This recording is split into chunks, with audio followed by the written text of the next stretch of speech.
నవసేన్ బోసుకుమరి railway code నుంచి జనసేన పార్టీలోకి చాలా భారీ చేరికలు జరిగాయి.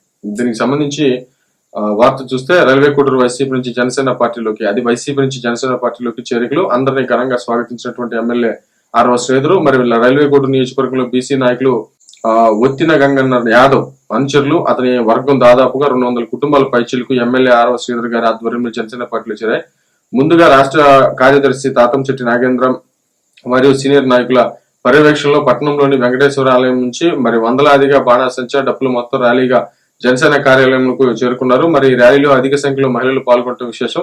అనంతరం 5 మండలాల జనసేన పార్టీ నాయకుల సమక్షంలో గౌరవ ఎమ్మెల్యే శ్రీధర్ గారి మాజీ ఎంపీటీసీ మరియు బీసీ నాయకుల బత్తిన గంగన్న యాదవ్ గారికి కండువ వేసి అందరినీ కరతాళ ధ్వనుల మధ్య సాధారణంగా పార్టీలోకి ఆహ్వానించారు. అలాగే చాలా మంది బడుగు బలహీన వర్గాల నాయకులను కూడా పార్టీలోకి కండువ వేసి స్వాగతం పలికారు. మహిళా నాయకురాలను మార్కెట్ కమిటీ చైర్మన్ శ్రీమతి పగడాల వరలక్ష్మి గారు కండువ వేసి పార్టీలోకి ఆహ్వానించారు. మరి ఈ సభను ఉద్దేశించి ఎమ్మెల్యే శ్రీధర్ గారు మాట్లాడుతూ అధ్యక్షుడు శ్రీ పవన్ కళ్యాణ్ గారి ఆశయాలు, ఆయన పేదల పట్ల చూపించే ప్రేమ, సమస్యల పరిష్కారం చేసేటువంటి విధానం నచ్చి పార్టీలోకి వస్తున్నటువంటి ప్రతి ఒక్కరికి నేను అన్ని విషయాల్లో అండగా ఉంటానని చెప్పేసి తెలుపుతూ వెనుకబడినటువంటి వర్గాలకు దేవుడు లాంటి వ్యక్తి పవన్ కళ్యాణ్ గారని, దానికి ఉదాహరణ నన్ను రాష్ట్రానికి ప్రభుత్వం ఇప్పుగా చేయటం బలహీన వర్గాలపై ఆయనకు ఉన్నటువంటి చిత్తశుద్ధికి నిదర్శనం అన్నారు.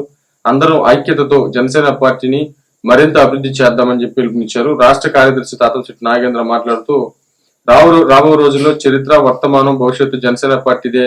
పార్టీలోకి వచ్చిన అందరికీ పేరు పేరున ధన్యవాదాలు తెలుపుతూ స్వాగతం అన్నారని స్వాగతించారు. Okay, right, okay. అంటే మొత్తానికి రైల్వే కోడూరుకి సంబంధించి అక్కడ 200 కుటుంబాల వరకు కూడా జనసేన పార్టీలో జాయిన్ అయ్యి దీనికి సంబంధించి వార్త అయితే మాత్రం వస్తున్నటువంటి పరిస్థితులు అయితే ఉన్నాయి. మరి చూద్దాం.